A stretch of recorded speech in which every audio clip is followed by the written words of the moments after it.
"We're modernizing operations," she announced to the entire team, her eyes never quite meeting mine. "Some positions are becoming redundant."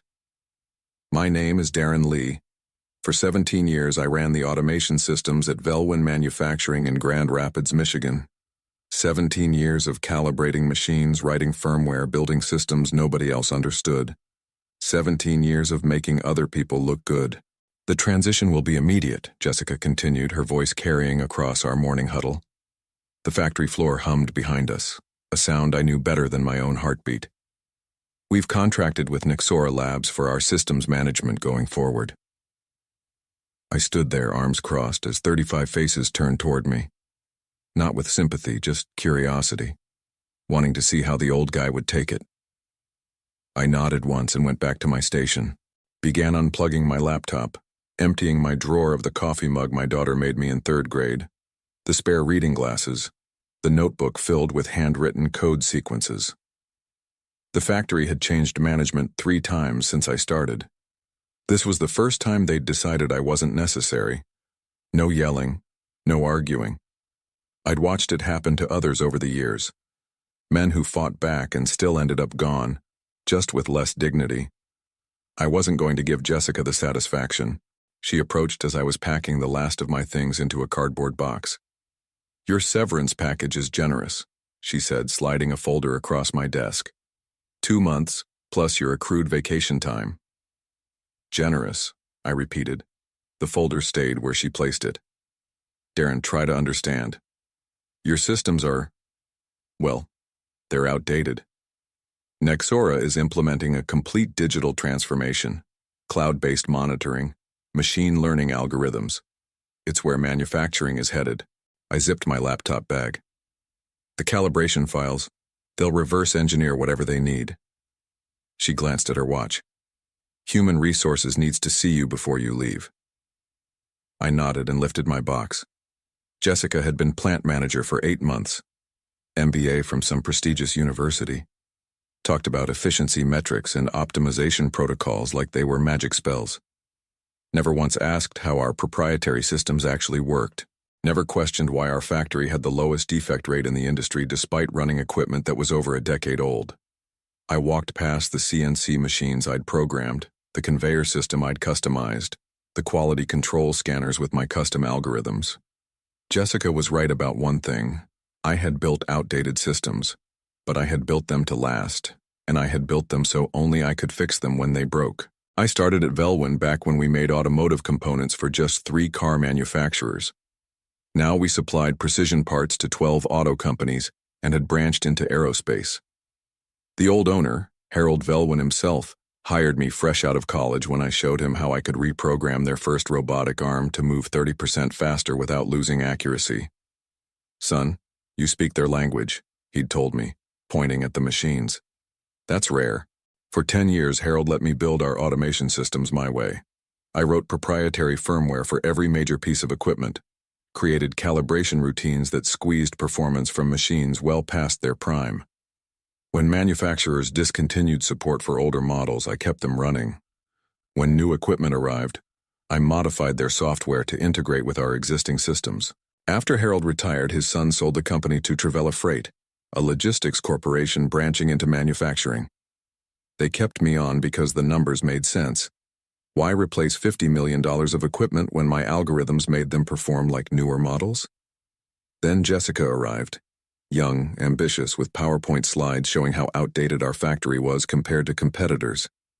She never addressed me directly in meetings, preferring to talk about legacy systems like they were diseases needing eradication. 3 months ago, I noticed Nexora Labs representatives touring the factory floor, taking photos of control panels, asking operators questions. I approached Jessica afterward.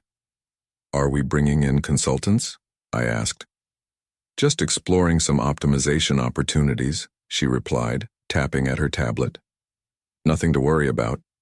The next week, I was locked out of the management server. My access credentials suddenly expired.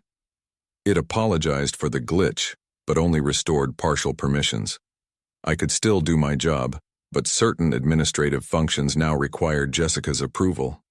I mentioned it to Leon, our floor supervisor, and the closest thing I had to a friend at work. We sometimes fished together on weekends. Politics, he muttered. New manager needs to make her mark. Just keep your head down. That night, I backed up all my calibration files and code repositories onto my personal laptop. Not company property, my intellectual work. The systems would run fine without them, until they didn't.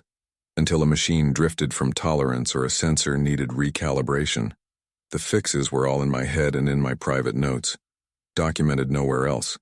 They were about to learn what 17 years of institutional knowledge was actually worth. My severance meeting with Human Resources lasted 20 minutes. Signatures, explanations of benefits, return of my building access card. The HR manager, Thomas, avoided eye contact throughout. He'd been with the company almost as long as I had. Is there anything else you need from me before I go? I asked when we finished. Thomas looked uncomfortable. Actually, Jessica mentioned you might consider a consulting arrangement. 2 weeks to help with the transition? Paid at your current rate. I almost laughed. 2 weeks to download 17 years of knowledge? It would give you some additional income while you job search, he suggested weakly. I'll pass. I stood up. But thanks for the offer. Walking out through the factory floor, I passed Leon. He broke away from a conversation and followed me toward the exit. This is bullshit, Darren, he said quietly. I told Jessica, you're the only one who understands how these systems work together. Apparently, Nexora Labs disagrees. They're salespeople. They don't know what they don't know. Leon glanced over his shoulder. What happens when the next calibration cycle comes up? Or when the Southwest conveyor starts making that grinding noise it makes every winter? I shrugged. Not my problem anymore. Come on, man. 17 years and you're just walking away? I stopped at the door and turned to Leon. What exactly do you expect me to do? Beg for my job? Tell Jessica she's making a mistake? You think that would change anything? Leon had no answer. I clapped him on the shoulder. I'll call you. Maybe we can get that fishing trip in next weekend. But I wouldn't call. And deep down, I think Leon knew it. I drove home in silence. No radio, no calls, just the hum of tires on pavement. My house felt empty even though it was filled with 17 years of belongings. My daughter was away at college. My wife and I had divorced 3 years prior. I sat in my home office chair and opened my laptop. A notification appeared. Velwin Manufacturing VPN disconnected. That's when it really hit me. 17 years erased in a single workday. All the late nights solving production emergencies. All the weekends spent upgrading systems while the lines were down. The knowledge of every quirk and flaw in our equipment. The pride I took in our defect rates. Consistently the lowest among our competitors. All disposable according to Jessica. I opened my personal drive and looked at the backup files I'd made. Calibration parameters, custom firmware, troubleshooting manuals I'd written but never shared. I had no intention of using them against the company, but I also had no intention of handing them over. They'd made their choice. They'd have to live with the consequences. I closed the laptop, went to the kitchen, and opened a beer. For the first time in 17 years, I didn't have to worry about being on call for a factory emergency. I should have felt relieved. Instead, I felt a cold certainty settling in my chest.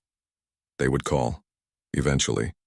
And when they did, I would decide what 17 years of loyalty was really worth. 3 weeks passed. I sent out resumes, took calls from recruiters, spent afternoons fishing. The severance checks arrived on schedule. I updated my LinkedIn profile and received condolences from former colleagues at other companies. No one from Velwin reached out, not even Leon. Until my phone rang on a Thursday afternoon, 6 weeks after my departure. Darren? It's Jessica Barnes from Velwin Manufacturing. I let the silence stretch a beat too long. Hello, Jessica. I hope you're doing well. Her voice had lost some of its confidence. Listen, we're experiencing some issues with the Southwestern conveyor line and our team is having trouble diagnosing the problem. I was wondering if you might be available for a quick consultation. What kind of issues? Random stoppages, Error codes that don't match any documentation. Production is down about 20% on that line. I closed my eyes. The southwestern conveyor. The one I'd warned maintenance about 3 months before my departure. The one that needed its controller firmware updated before winter. I see. And what does Nixora Labs say about it? A pause. They're still getting up to speed on some of our legacy systems. I'm sure they'll figure it out. I kept my tone neutral. After all, they're implementing a complete digital transformation. Jessica cleared her throat. Darren, I understand you might feel underappreciated. But this is affecting the whole team. People could lose shifts if we can't get this fixed. She was good, appealing to my loyalty to the floor workers. But I remembered how none of them had spoken up when I was escorted out. I'm available for consulting, I said finally. My rate is $300 per hour, 4-hour minimum, paid in advance, and I'll need a signed contract specifying the scope of work. That's more than twice your former salary rate. That's my consulting rate. Take it or leave it. Silence, then. I'll have to get approval. Can I call you back? Of course. She called back within the hour. They agreed to my terms. I drove to the factory the next morning, signed in as a visitor, and was escorted to the production floor. The southwestern conveyor sat idle, surrounded by Nixora technicians and frustrated operators. Leon spotted me and broke into a relieved smile. Thank God you're here. The problem took me exactly 27 minutes to diagnose. A firmware issue, just as I'd suspected. The solution would require accessing the calibration files I'd developed years ago. I'll need my laptop connected to the control system, I told Jessica, who had been hovering nearby. Of course, whatever you need. I connected my laptop and made a show of searching through folders, knowing exactly where the files were located. As I worked, I overheard 2 Nixora technicians whispering. Should have been documented somewhere. Complete mess, these legacy systems. I suppressed a smile. 45 minutes later, the conveyor hummed back to life. Operators returned to their stations. Jessica looked simultaneously relieved and uncomfortable. Thank you, Darren. I don't know what we would have done. Happy to help.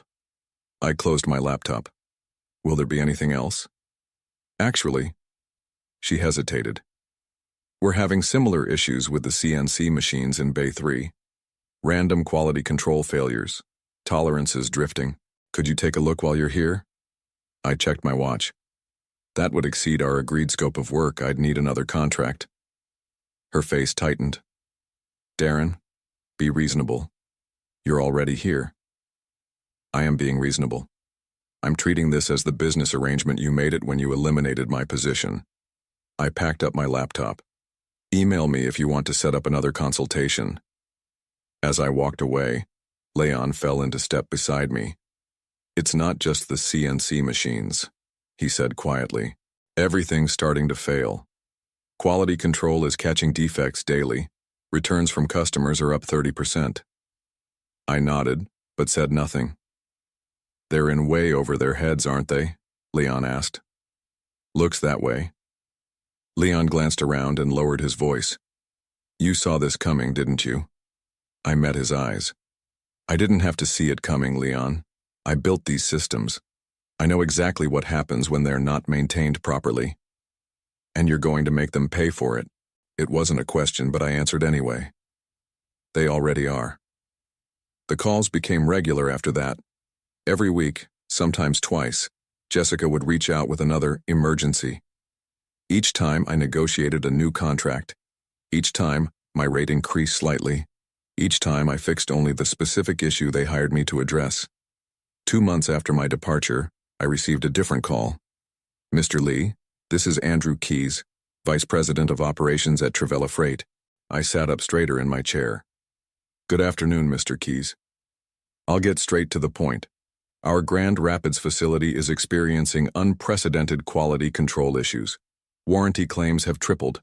We've lost 2 aerospace contracts due to precision concerns. Jessica Barnes has informed me that you've been providing consulting services for specific technical problems. That's correct. I'd like to discuss a more comprehensive arrangement. I remained silent, waiting.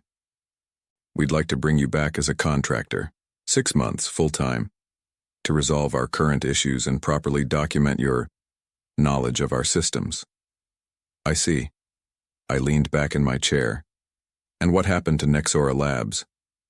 A pause. We're reevaluating that relationship. Translation: they were being shown the door. I allowed myself a small moment of satisfaction before responding. I appreciate the offer, Mr. Keys, but I'm currently in discussions with several other companies.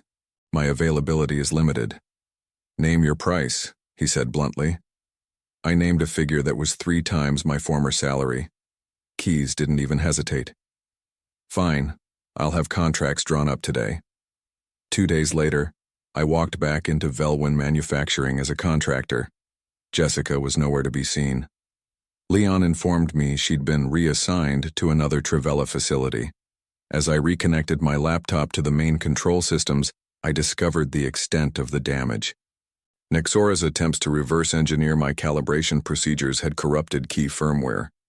Their machine learning algorithms had drifted tolerances so far out of spec that nearly 30% of parts were failing final quality checks. But the most revealing discovery came when I accessed the management server. There, in a folder marked Strategic Plans, I found Jessica's original proposal to Trivella executives. It detailed how replacing me with Nexora Labs would save the company over $200,000 annually. It projected a temporary 3% increase in defect rates during transition, deemed acceptable for the cost savings. Jessica hadn't just eliminated my position to Modernize. She'd sacrificed quality for cost-cutting, gambling that the systems I'd built were simple enough for anyone to maintain. She'd never bothered to understand what I actually did. I called Leon into my office and showed him the document. He whistled low. She was gunning for you from day one. Not just me, I replied. Quality, precision, everything this factory built its reputation on. So what's your plan? Fix everything and walk away again? I looked at him. No, I'm going to fix their systems. Then I'm going to make sure this never happens again. How? I smiled slightly. By making myself irreplaceable in a whole new way. That night I began designing a new factory management system. One that integrated all our existing equipment but with proper documentation, proper fail-safes, proper transparency. One that would show executives exactly what they were getting for their money. And one that would require my ongoing consultation to maintain, at my new contractor rates. They'd tried to replace me with algorithms. Now I would show them what 17 years of human experience was really worth. Over the next month, I methodically repaired every system in the factory. I started with the most critical production lines, the aerospace components, the high-precision automotive parts. I restored original calibration settings from my personal backups, updated firmware, and ran full diagnostics on every piece of equipment. Defect rates dropped immediately. Production speeds increased. The factory floor began to hum with its old efficiency. But I didn't stop there. Each night I continued building my new management system. I called it Veltech, officially for Velwin Electronic Tracking and Equipment Calibration. Unofficially, it was my insurance policy. I arranged a meeting with Andrew Keys and the remaining management team 4 weeks into my contract. The immediate crises have been resolved, I began, standing before their conference table with my laptop connected to the projector. But you have a structural problem that goes beyond technical issues. Keys leaned forward. Go on. Your quality control metrics were hidden from executive view. Jessica Barnes was able to present cost savings without revealing the true impact of her decisions. I brought up a screen showing production data from the past 3 months. Red lines showed defect rates climbing, warranty claims spiking, precision metrics failing, all while reported costs decreased. This is what happens when you optimize for one variable at the expense of everything else. The room was silent. I clicked to the next slide showing my Veltech interface. This is what I propose. A full integration of all factory systems with executive-level visibility, real-time quality metrics, predictive maintenance schedules, Complete transparency between the factory floor and corporate headquarters. And this would prevent another situation like we just experienced? Keyes asked. It would make the trade-offs visible, I replied. You might still choose to prioritize cost over quality, but you'd do it with full awareness of the consequences. I clicked through more screens, showing how Veltec monitored each machine, tracked material flow, predicted maintenance needs, and calculated true cost per part, including defect and warranty expenses. How long would implementation take? Asked Keyes. 3 months for full integration. I've already built the core architecture.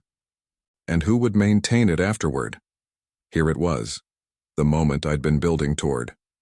I would, under a long-term consulting agreement, 2 days per week, on site. My company would retain ownership of the Veltec software, licensing it to Travella Freight with full support and updates. Your company? Keyes raised an eyebrow. Lee Industrial Systems, my new consulting firm. I hadn't actually formed the company yet, but Keyes didn't need to know that. That sounds expensive, one of the other executives commented. Less expensive than what just happened, I replied evenly. I've calculated the cost of the quality crisis over the past 3 months. Lost contracts, warranty claims, overtime, emergency fixes.